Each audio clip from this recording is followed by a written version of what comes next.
Hello, good morning, good afternoon, good evening. This is Jared McElwee from Phil Fisher, and you're all very welcome to the first in our series of webinars on Brexit and chemicals. We're just waiting for a few more attendees to join, so if you could just bear with us for another couple of minutes, I'd appreciate it. Thank you very much.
So good morning, everyone, again, and also good afternoon.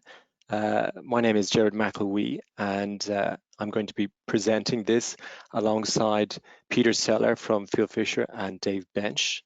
So you're all very welcome to the first in our series of webinars on chemicals and Brexit. And so we have a great cross-section of industry, academics, politicians, consultants, joining today. So that's great. We have such a good audience, and we're looking forward to a discussion as much as we can via the Q&A section towards the end of this presentation. So I'll flick on to the next slide. So there you have it, the three pictures of myself and Peter and Dave. A quick background on ourselves, but I'll allow Peter and Dave as well to elaborate. So I'm an Irish lawyer working in Phil Fisher's regulatory team in Brussels, mainly dealing with chemicals. Peter is a Scots advocate, and he's also a partner. He's a partner in our chemicals team in Brussels. And then for those of you who don't know, our guest of honor, Mr. Dave Bench, he's had an illustrious career in the UK civil service, most recently as head of the EU exit unit in the HSE. But actually in the last few weeks, he's now changed to Chief Executive of the UK Crop Protection Association. So here's our agenda for today. So we have a 1 hour webinar. We've set aside 1 hour. By the way, we will be automatically sending an audio link of this webinar and also the slides to everybody. So don't be worried about taking too many notes, because we will send you the slides and the recording so you have it. We'll do that automatically. So I'm doing the introduction, then I'm going to hand it over to Peter Seller, who's going to update us on the transition period. And then Dave will talk for most until approximately noon or so Brussels time on the inside and outside track of how preparations are ongoing. Then we've set aside approximately 20 minutes or so for a Q&A. So we have already got some questions in advance, but do feel free to send in your questions. And by the way, nobody else sees your questions, so don't be worried at all about your question in case you're a bit hesitant about asking it. Please do ask it, and we will do our best to answer all questions. If we don't get to all questions, we'll do our best to respond to them after the webinar bilaterally with you. Okay, and then at the very end, we'll have a very brief wrap up, and that's it. Okay, let's get underway then. So very generally, I'll just quickly recap where we are now. Of course, we had the 4-year anniversary of the UK referendum on Brexit just there a couple of days ago. And then on the 31st of January at midnight this year, the UK officially left the EU. And generally speaking, the legal situation of companies remains the same until the end of this year, very generally speaking. In the background, of course, negotiations are ongoing. We're all very aware of it. It's in the news. And looking at the future trade partnership between the UK and the EU. So that's very generally speaking the context within which we find ourselves. And I'll now hand you over to Peter, who's going to give us an update on the transition period and whether there will be an extension or not. Peter, go ahead. Thank you very much, Jared, and good morning, everybody. Just a tiny little bit on myself to elaborate. I've been a partner with Field Fisher for this last year, and prior to that, I was working in the European Court of Justice with the UK's Advocate General, someone called Eleanor Sharpston. And I did that for a year. And prior to that, I was, as Jared mentioned, an advocate, which is a Scottish barrister, and I was involved in quite a lot of the Brexit-related litigations, so the Gina Miller case and the Article 50 unilateral revocation cases. That's by the by. I'm here to talk a little bit about the transition period and also what's going to happen up to the end of the transition period. This first slide sets out some of the law, and I think it's important for everyone to know that at the moment, today, the law is very clear. So from a legal certainty point of view, we know that the transition or the implementation period, they're the same thing, will expire on the 31st of December 2020. We know that because that's a matter of international law, effectively it's Article 126 of the Withdrawal Agreement, and also it's a matter of UK law, so Section 39(1) of this long act, this UK's European Union Withdrawal Act 2020, which actually amends the Act by the same name of 2018. So as a matter of law, that period will last until the 31st of December and will end on the 31st of December. Now, people probably know that an extension could still be asked for. It can be asked for once, and it can be for up to 2 years.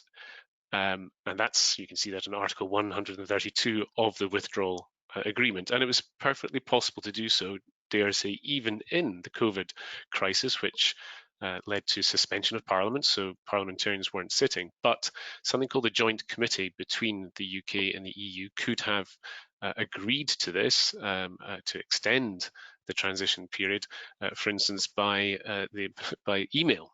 That was permissible. The issue that we face is that the opportunity to do so as a matter of law expires in about 5 days' time. So it has to have been done by the 1st of July 2020. And clearly, in 5 days, we're not going to be able to get through all the necessary procedures in order to achieve an extension of the transition period. Back in January, I was at a webinar hosted by our colleagues, our London colleagues in Field Fisher, where even in January it was considered a difficult uphill task to see through an extension to a transition period by the June deadline. So if they thought 5 or 6 months ago it was going to be difficult, in 5 or 6 days it's going to be impossible. But it's impossible for 2 reasons. First of all, I mentioned there Westminster procedural treacle. What do I mean by that? Treacle is a very gooey syrup, and so if you can imagine walking through syrup, it's very difficult to do. Well, that is my impression of how Westminster operates. It is very difficult to change that law. So the law that I mentioned up at the top in the first bullet point, the UK's European Union Withdrawal Act, you have to change it. It has to go through the House of Commons. It has to go through the House of Lords. And to get that done quickly just doesn't happen in Westminster. The other thing is politically, there's no desire for it. The last bullet point mentions Michael Gove. He is a member of the cabinet, Boris Johnson, Prime Minister's cabinet in the UK. He issued a statement on the 12th of June saying that no extension will be requested. And it was followed up on the 15th at a meeting between Boris Johnson, the Prime Minister, and Ursula von der Leyen, who's the President of the Commission, where they both agreed not to extend the transition period, which means, as far as I can see, This will happen. 31st of December 2020 is law and will remain law until that point. So we will end the transition period, in my view, on the 31st of December. What will happen until then? Well, we're back to where we've always been, which is the reality that the UK may very well leave the EU, as it has done, but now after the transition period, still without a trade agreement or without an agreement.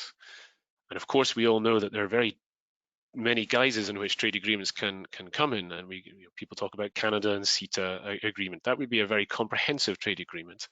And I am sure that there is ambition on both sides that such an agreement is reached. The reality is that we have an incredibly short time in which to achieve that. Boris Johnson wants to have it done by the end of July, and they have agreed to a very intensive round of negotiations throughout the month of July.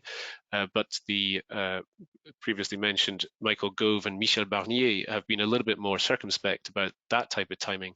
They see October as being more realistic, not least because the deal would still have to be agreed by the European Parliament and by the UK Parliament. In other words, we need to build in time over the periods of possibly October, November, and certainly December for those procedural steps to be taken so that any deal that is struck can enter into law. Where we're at the moment, it changes every single day. Michel Barnier yesterday was saying that the problems relate to the substance. He said that the UK keeps on backtracking on the political declaration. And then you've got today a Financial Times article, which is a little bit more upbeat, suggesting that there can be some give and take from both sides.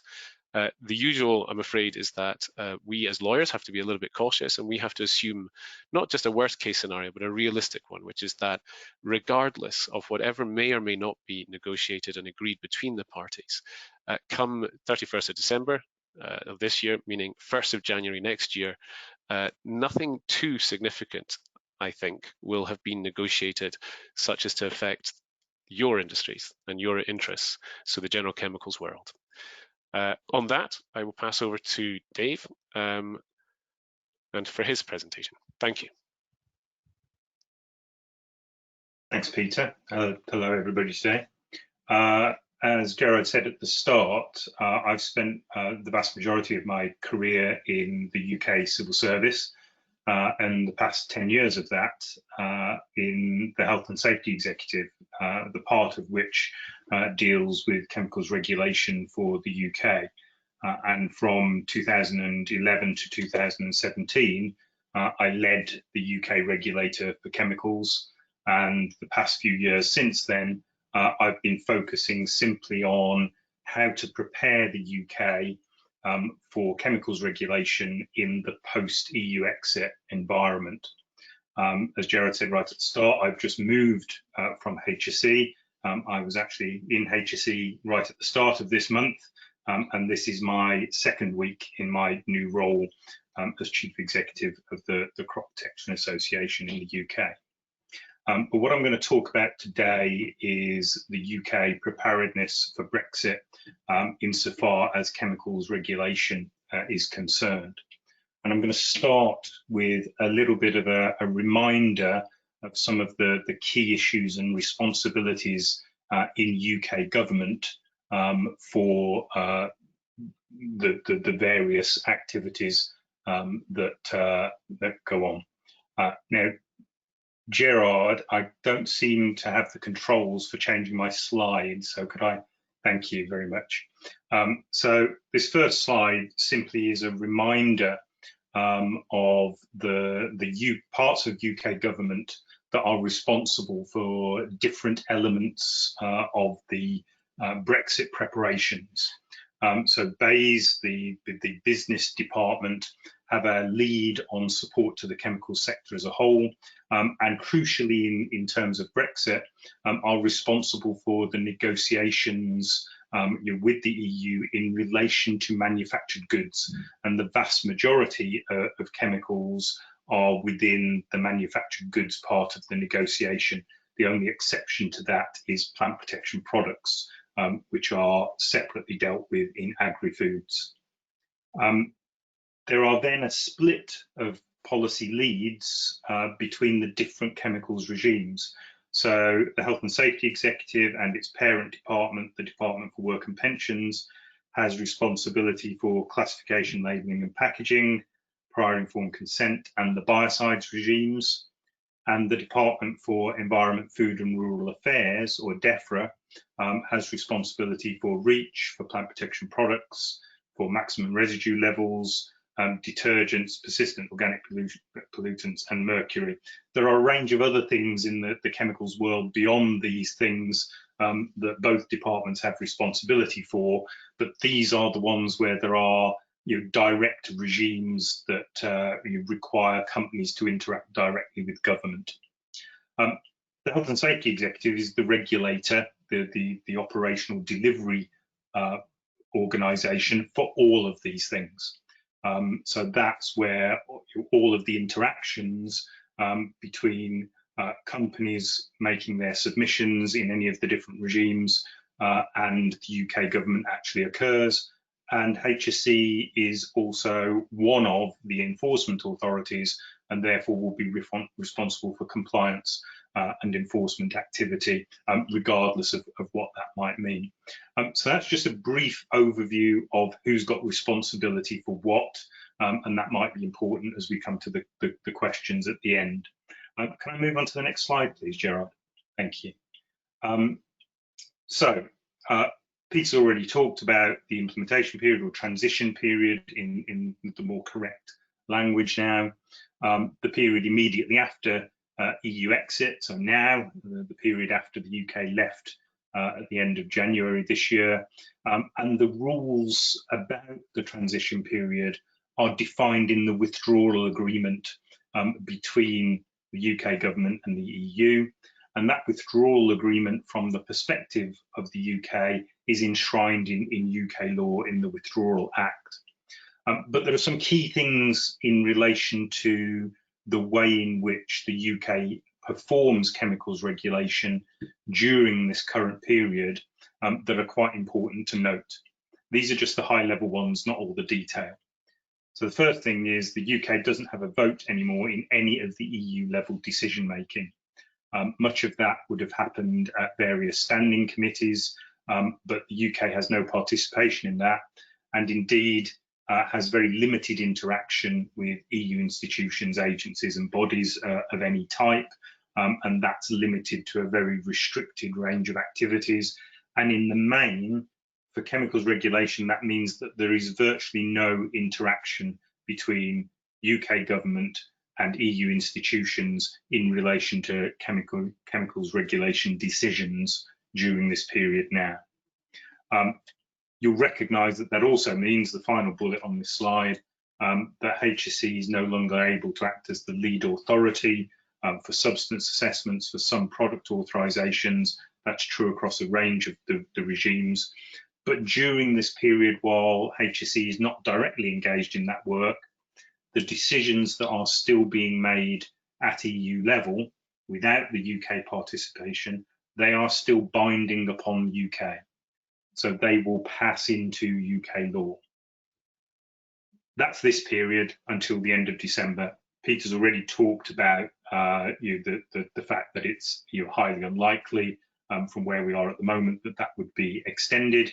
And indeed, all of the planning and preparation that UK government has been doing, and that the teams in HSE and indeed DEFRA, who've been working together very closely over the past few years on that preparation, they are all planning on the basis that we will leave, the UK will leave the transition period at the end of December this year.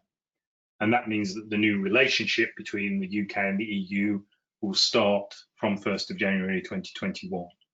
And in the context of what I'm trying to talk to you about today, I'm thinking very much about how prepared are HSE and the others in government to deliver chemicals regulation from the 1st of January 2021. Now, of course, some of the framework for that environment from next January will be defined by the negotiations that are currently ongoing. And again, we've already touched on that a little earlier. I won't say any more about that discussion on the negotiations, but it will be relevant when I talk about some of the things that are less certain in terms of the preparations for next year. So what will it mean? There are new requirements for businesses from 1st of January 2021. So most of that will start coming into effect from that point, although there are significant lead-in times in some of the regimes. So in the main, for lots of the regimes, companies don't need to take direct action before the 1st of January. To be thinking about what they want to do and what they want to be doing with their substance and product portfolios is absolutely sensible, and I would expect them all to be doing that. But they don't have to take direct regulatory action in most cases. There are some very significant exceptions to that, and the most obvious one that I'm flagging here in the second bullet is the need to think ahead before January in terms of things like maintaining EU REACH registrations. So the REACH regime is probably the most challenging in relation to the UK leaving the EU, in that the REACH regime is very much designed as a collective regime between a large number of countries working together.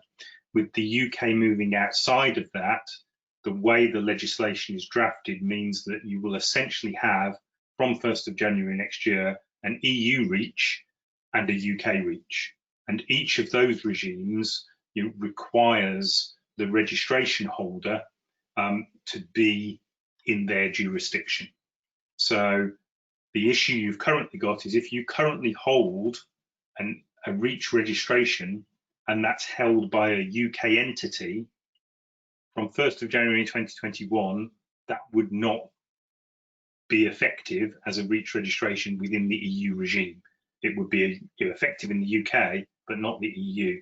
So what a lot of companies have been doing already, and if you haven't done this, please do go away and think about it very rapidly, is transferring registrations from UK entities into EU entities. And that will mean that trade can continue across the EU from 1st of January next year for that particular substance. It will also be okay in the UK because the way that the people at DEFRA who defined the policy for UK REACH have designed it is that there will be a grandfathering period. And that means that anything that is an existing EU REACH registration can be grandfathered in from an EU registration and turned into an equivalent UK registration by a process that will happen after the 1st of January 2021. So you don't need to worry if you're holding a registration in an EU entity. You can participate in the grandfathering approach after January 2021. But if you're currently holding a registration in the UK and you want it to be valid across the whole of the EU from next January, then you need to consider very rapidly organising the move of that registration so that it's held by an EU entity. That's probably the biggest significant thing that companies really need to think about in advance of next January. And I think the vast majority have already done that. There are other actions that will be required when something changes. And the examples I've used here are for biocide or plant protection product authorizations. But again, in the main, that will only happen at the point that a company wants to make that change, and therefore can easily happen after next January. And it will just be at the company's decision as to when is the appropriate point for them to do that.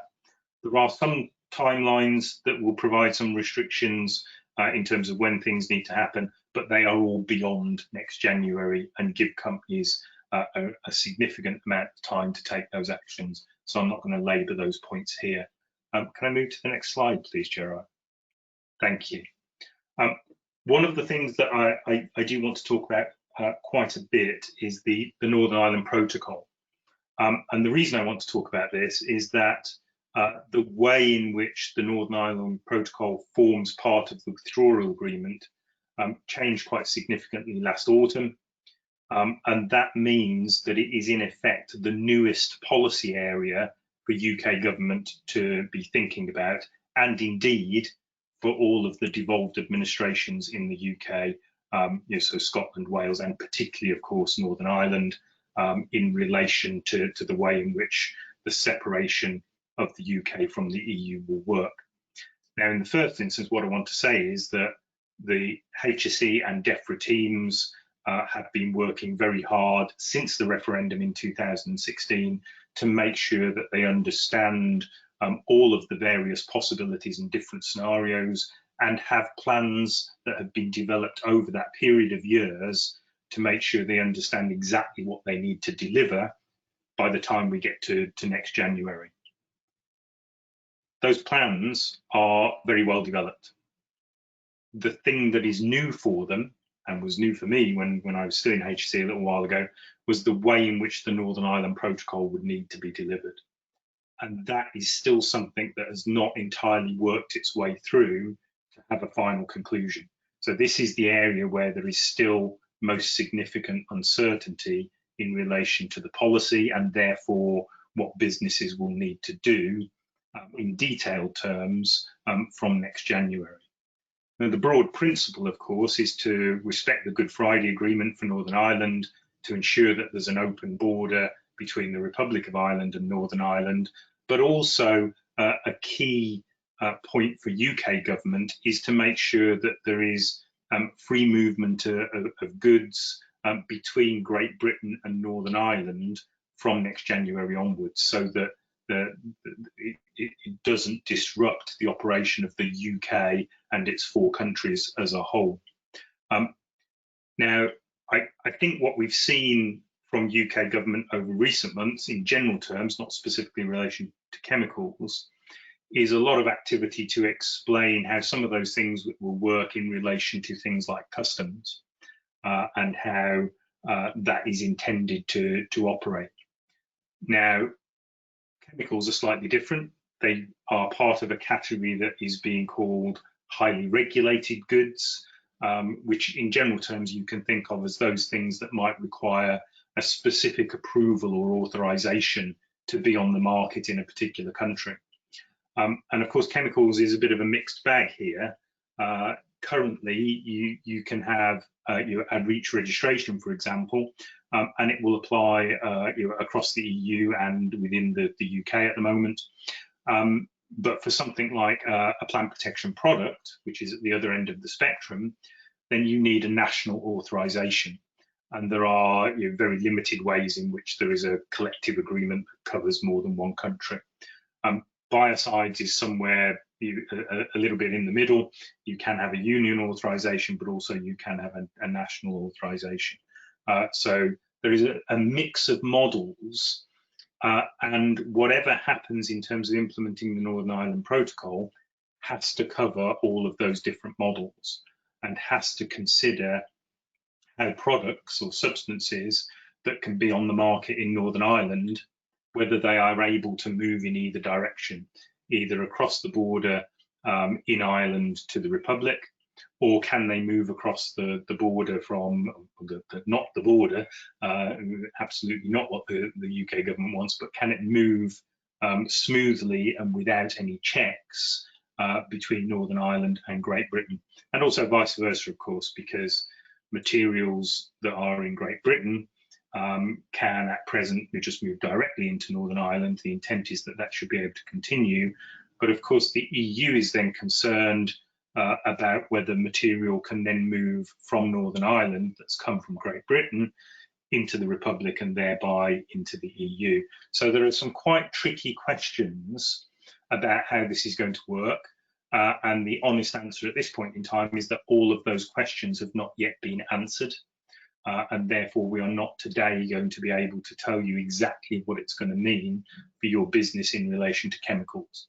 I expect that, I know there's a lot of work going on very rapidly at the moment to try and deal with those things, but we are now going to have to wait and see and keep asking the government questions as to how those things are going to happen and what it's going to mean for an individual business, depending on where they are based and where they want to move their materials. If I can move on, please, Gerard. Okay, so I wanted to finish off by thinking about some challenges and opportunities, and these are only a few. There are lots more challenges and opportunities, but just some quite big picture ones that apply across many of the different chemicals regimes. So there is a challenge in relation to companies having to undertake duplicate regulatory activity. This is particularly true for REACH, but it does apply elsewhere as well.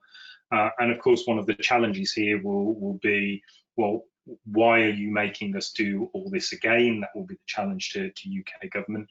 And the reality is that if you separate a country like the UK from the EU, the way in which the legal acquis is separated means that you end up with a separate body of legislation in the UK versus the EU. That body of legislation, effectively at the outset at least, will more or less mirror the EU registration, but it will bring with it all of those same requirements, and particularly in terms of your place of residence or the place of base for a company.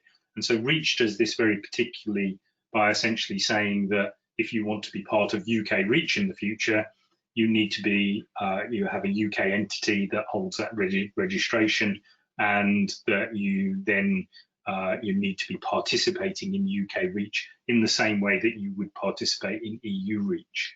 And that brings with it a whole raft of obligations that if you want to trade your substance or product in the UK, you then have to meet.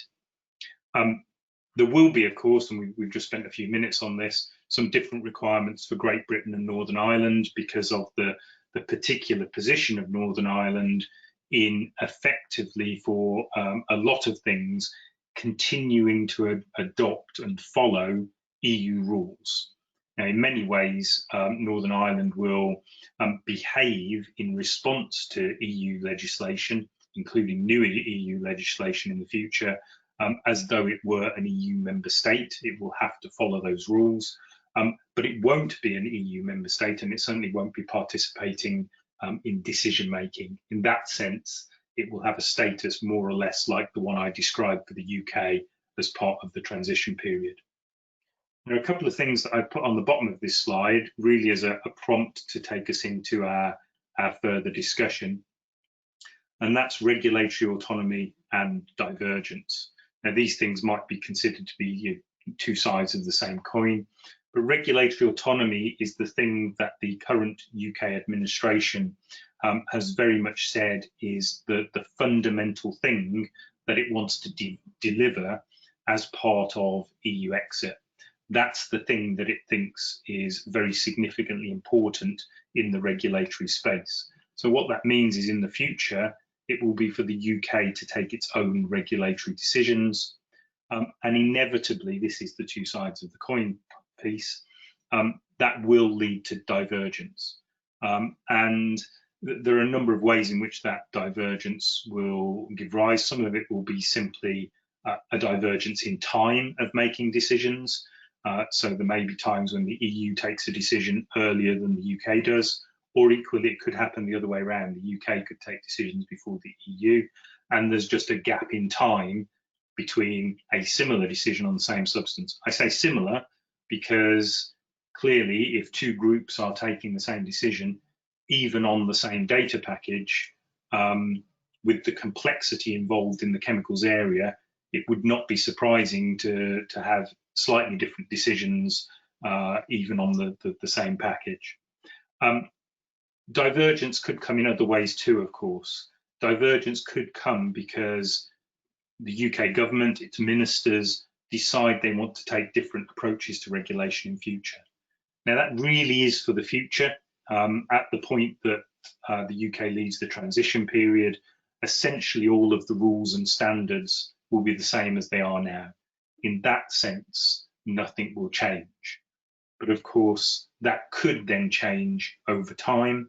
I can't predict exactly what that will look like, and I do not know whether there is any desire amongst the current set of ministers to press ahead with that kind of divergence swiftly after the end of the transition period, or whether the intent is simply to more or less carry on as we are, but just with the UK having the ability to take its own decisions. So those two things, and you might want to probe those in the Q&A session, I'm not going to deliberate anymore now, could lead to quite a lot of difference over a period of years between the way in which the UK regulates chemicals compared to the EU. I think I'll leave it for the questions now to decide whether you want to probe that further. So just to finish off, you've got my contact details there, my new contact details, if anybody would like to get in touch with me afterwards. My new responsibilities mean that I will be more focused in future on plant protection products than other chemicals, but I will still be watching very much with interest how things progress elsewhere. So my final point, just as I finish, would be that the teams in HSE, in DEFRA, that have been spending a lot of time preparing for EU exit have very good and very well developed plans in place. The one area of significant uncertainty to be resolved is of the implementation of the Northern Ireland Protocol.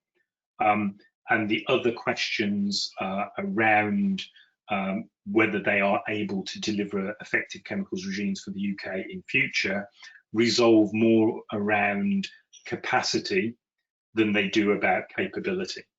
And that capacity question you might come back to in the questions.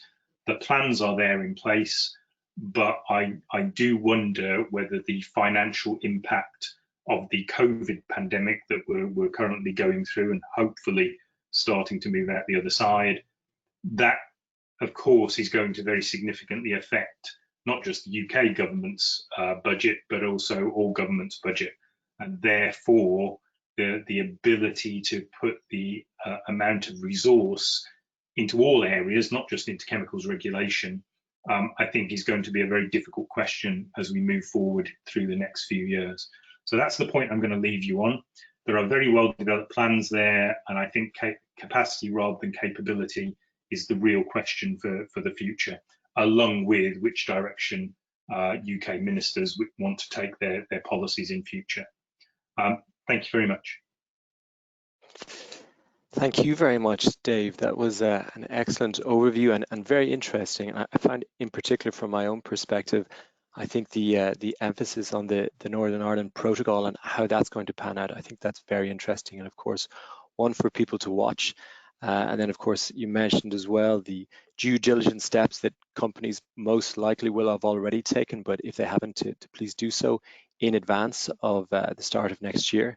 And then some thoughts on regulatory autonomy, capacity, and so on for the future. So a really excellent overview and update, and I look forward to getting some questions in from attendees and also from ourselves to further develop some of those thoughts at the end. And thank you to Peter as well for the update on the present negotiations and an extension or not.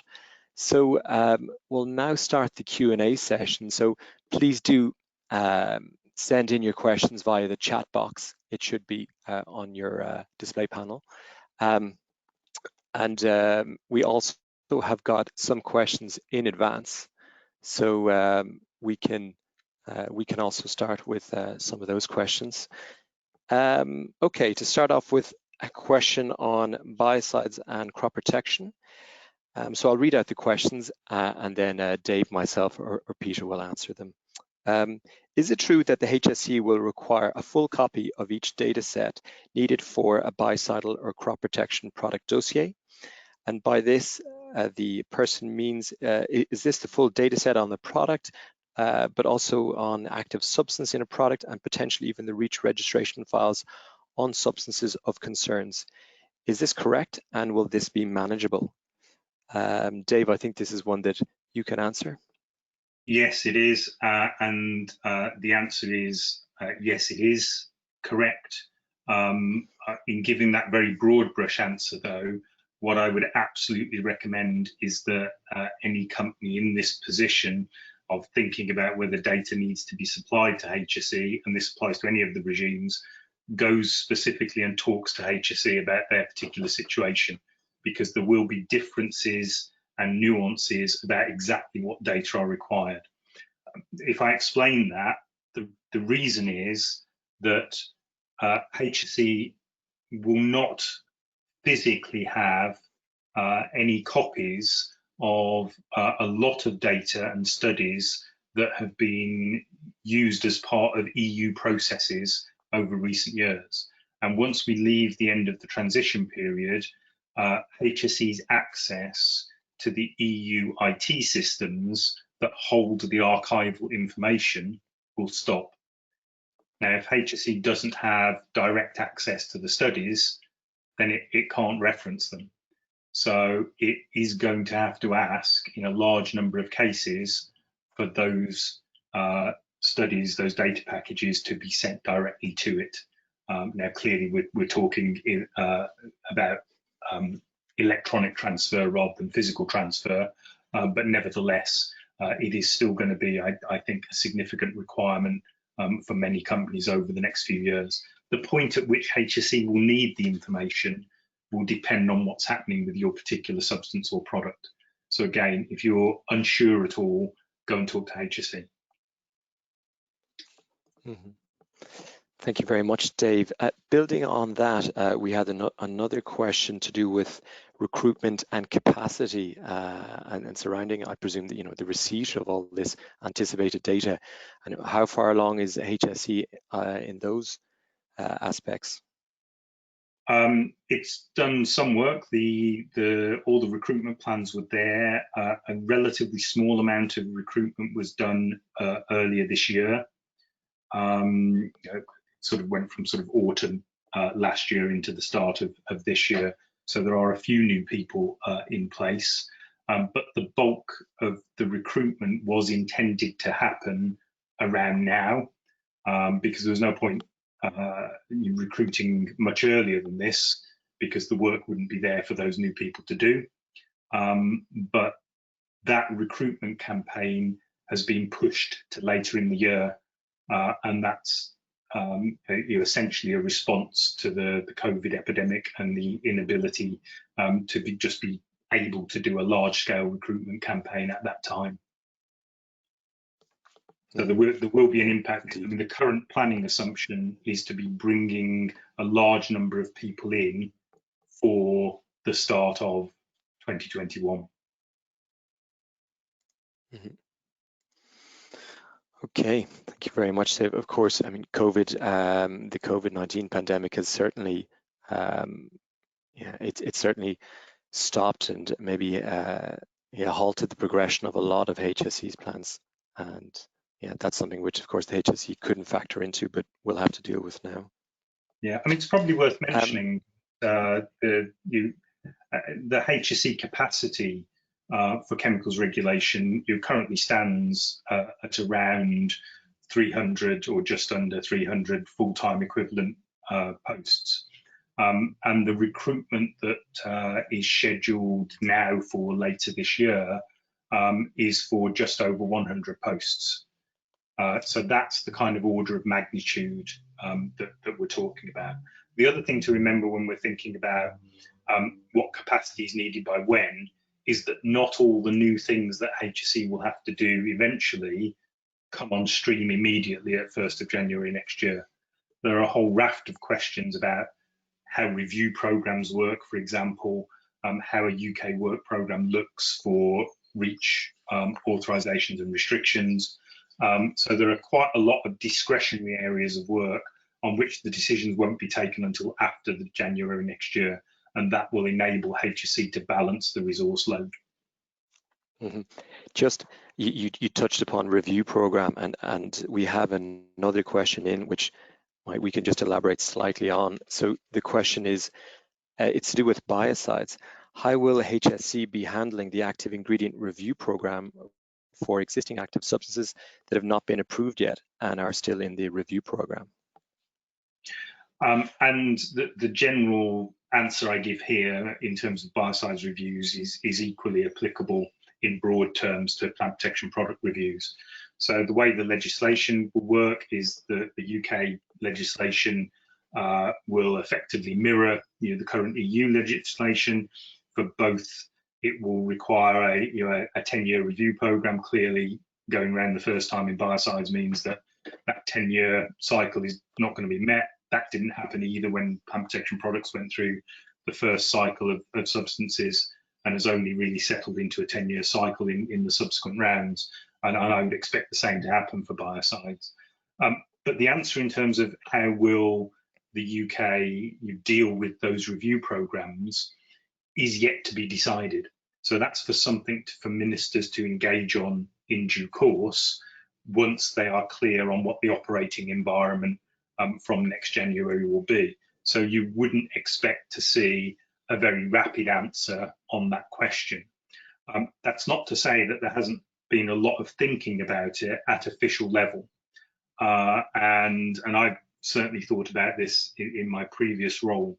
And it always struck me that what you would want to do is to make sure that you were thinking about whether the UK had any priorities that were different to the EU review programs in which we've been bound up for many years.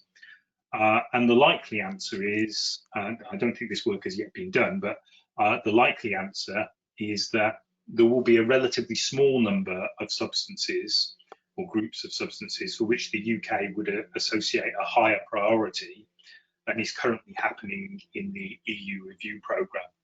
And therefore, in the main, I would expect to see, but this is subject to ministers deciding on this, I would expect to see a mixed approach. So something where the UK picks up on a number of substances where it thinks there's a particular importance to the UK and therefore decides to do something more rapidly than is happening elsewhere. And I say elsewhere, not just the EU, because the UK should look broader than just at what the EU is doing in future. It needs to look at what other comparable regulators are doing elsewhere in the world. And I would also expect a number of substances to be characterised as relatively low priority, because either we don't use them much or not at all in the UK, and therefore whilst we might want to have a position on them, it's not actually that important for us. And therefore, we might take the view, or UK ministers might take the view, to simply look at what's happening elsewhere in the EU or somewhere else and see what decisions are taken, and then say, okay, that decision's been taken by that regulatory authority. What do we think of that decision? I don't think in any circumstances, particularly not given what I said about regulatory autonomy being one of the UK government's red lines earlier, I don't think that the UK would simply look at a decision and say, yes, we'll do the same thing. It will make some kind of consideration. So HSE and its staff will be asked to look at decisions that are taken elsewhere and say, what do we think of that decision? How relevant do we think that is to the UK? Should we take the same or similar decision, or is that not the right decision for the UK? And that's the way I think that a UK work programme for reviews, but it has some implications, I think, for the way REACH is approached, particularly in relation to restrictions. So you're not going to see a simple model. I absolutely don't think that what you'll see is a request for companies to supply absolutely every single bit of data in exactly the same way as into the EU programme at the same time, and to go through a completely duplicated review programme on every single substance. I simply don't think that that's a tenable approach. But what I do think you will see is the UK government taking some kind of approach that says we are taking our own decisions on all these different substances. Thanks, Dave. Indeed, I mean, I think maybe just a practical sum up from my point of view that I've taken is that the HSE is quite pragmatic, and I think known to be quite pragmatic. So your thoughts seem to be that the HSE will try to avoid duplication of review program and will seek to analyse decision taken by their peers in the EU and see if they can make use of that already reviewed, because of course a resubmission and a restarting of a review program would be that would be a large undertaking, not just for industry but also for the HSE. So yeah, I mean, that is very interesting, but I think certainly HSE are not going to be going back and trying to redo things that have been done recently. That's not going to be something that would you be sensible and pragmatic. I mean, there are also things in the way in which your review programs are conducted, and the UK has often been at the forefront of trying to suggest approaches that could make the review programs more efficient. Not least things like not going back and reopening previous assessments unless there's a good reason to do so. And yet the approach in much of the EU review programs at the moment is, and this particularly applies to plant protection products on the second time round, but biocides will get to it eventually, where the approach has often been to go back and reopen every single piece of data that was looked at 10 years ago, even though in that part of the risk assessment, really nothing has changed and no new evidence is available to change the picture. In those kinds of situations, I would expect HSE to be wanting to do a lighter touch approach to those areas of the risk assessment that haven't changed at all, compared to those areas where clearly something has changed or new studies are available, and clearly the risk assessment needs to be redone for that particular part of the assessment. So I expect a more pragmatic and mixed approach in the future from HSE if they're given permission to do that. Okay, thanks very much, Dave. That's very interesting also from my own side. Okay, so we'll try to get through a few more questions. This one is on biocides. I might take this one, it's on data sharing. So the question is, suppose data sharing was agreed for BPR EU purposes. If such a data sharing agreement now has to be extended, renegotiated to also include the UK, what is an acceptable, fair additional cost? It would be interesting to hear Phil Fisher's thoughts on this. So this, as we know, this is something that's been talked about and I guess negotiated for over a year now. We've certainly been involved in several of these files. And I think that each case turns on its own facts. So you might have peculiarities of any one case which necessitate extra compensation for an extension of an LOA or use of data and so on in the UK. However, I would say that the default position, the starting point is that generally speaking, the UK has already been included in data sharing calculations for data access. And so generally speaking, there should be no additional compensation payable. So if you are reliant on data and that is restricted to the EU or for BPR purposes, then I would go back to the other party on the other side or other parties if you're in a task force and simply do a simple amendment of that data sharing agreement to confirm or reconfirm your access to data use in the UK. Another question on biocides. Dave, I might give this one to you. This is regarding Brexit and biocides. The questioner was told that for some kind of products, all European countries must have a legal entity in the UK from the 1st of January next year, and a UK address will have to be mentioned on the label. Could you confirm this? This is for biocides. Dave, you'd like to take this one? Yeah, sure.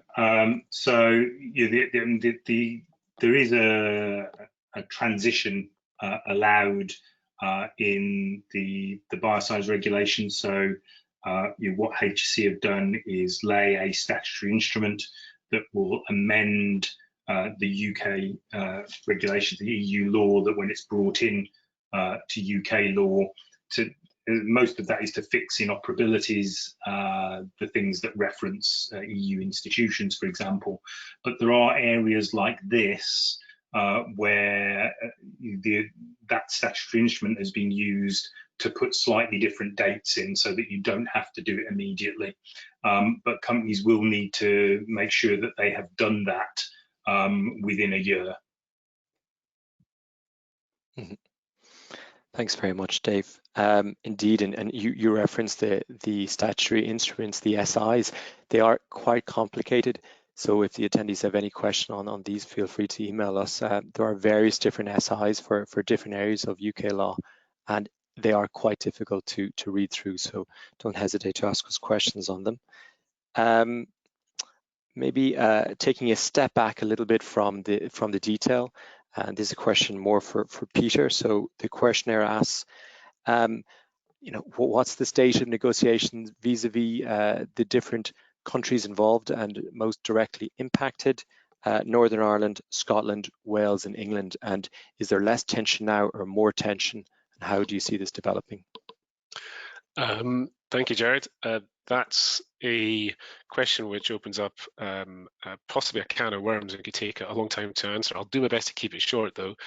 There has been and there will be continued tension between, so the countries we're talking about are Wales, England, so to speak, with the UK, Scotland and Northern Ireland.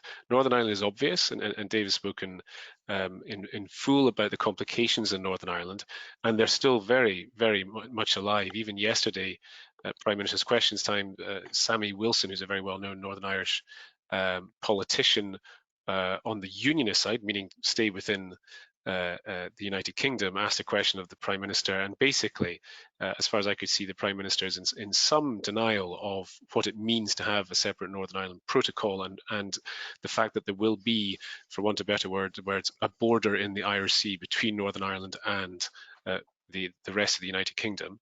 Don't underestimate, though, how Scotland feels and Wales feels. Scotland last week put before its parliament something called the EU Withdrawal Act for Scotland. So in the areas that the Scottish Parliament is competent in EU law, principally the environment, they have put before Parliament something, and it will be adopted, a provision which says that as far as possible, Scottish law in that area will align itself with EU law. So we will have the potential for different laws down south. By that I mean in England and Wales, as compared with Scotland. In terms of actually negotiations, Scotland, Wales, and Northern Ireland basically have no say in the negotiations. They've been. This is my rather brief and harsh conclusion, but they've been sidelined entirely. This is driven out of Westminster. There you go. Thank you very much, Peter. So I'll keep moving through the questions. By the way, we'll do our best to answer all your questions, but we don't have that long left, and we have quite a few. If we don't get to them during the webinar, we will follow up with you afterwards, so please bear with us. Dave, back to you. This is a question on REACH and the Northern Ireland Protocol. So this questioner wants to have a little bit more clarity on the position for UK labels in Northern Ireland. Once a product is approved in Great Britain, will it have an approval in Northern Ireland, or does it need to be approved in Ireland first? I think here we're kind of moving into that area where I said there was still some uncertainty. I mean, broadly speaking, you'd expect that if Northern Ireland is still following EU rules so that things can move across the border within Ireland between the Republic and Northern Ireland, that if there's an EU REACH registration, then that would suffice for material moving around the whole of Ireland. But of course, the question is slightly different to that. It essentially says if you've got something that has a UK REACH registration, can it then move into Northern Ireland and then potentially into the Republic? Now, the way it should work is that anything that's in GB should be able to move into Northern Ireland, but that then it should only be able to go beyond Northern Ireland and into the Republic if the regulatory position is equivalent across all of those different jurisdictions. So there will be an approach, this isn't just specific to chemicals, that looks at goods moving from GB to Northern Ireland to determine whether they are indeed going for just Northern Ireland or whether they may move also into the Republic. The primary driver for that, of course, in broad policy terms, has got nothing to do with chemicals, and it's all about tariffs and trade movement. But nevertheless, it does get to the heart of this question. And what kind of REACH registration do you need, and where do you need a UK REACH registration, and do you need an EU REACH registration? Well, the reality is, if you're going to be in GB and you're going to be in the Republic of Ireland or anywhere else in the EU, then you are going to need those two different registrations. If you've got those two different registrations, then actually your problem of wondering about what's happening in Northern Ireland rather goes away anyway. So we can't directly answer the specific question just at the moment, but I think if you're matching up your REACH registration so that you're covered for the UK and covered for the EU, which the vast majority of registrants will want to be doing, then you'll be okay. Mm-hmm. Indeed. Thanks, Dave. Interesting to follow the practical developments of how that protocol will be implemented, but yeah, I understand what you're saying. Indeed, I mean, do your preparation and imagine that you have to comply with both regimes. I think that's a very sensible way forward. Okay, we've just gone over time, so unfortunately we didn't get to all your questions, and I'm sorry about that. But we will do our very best to follow up with these questions after the webinar, and we will email you with our thoughts on that. So quick reflections now as we wrap up.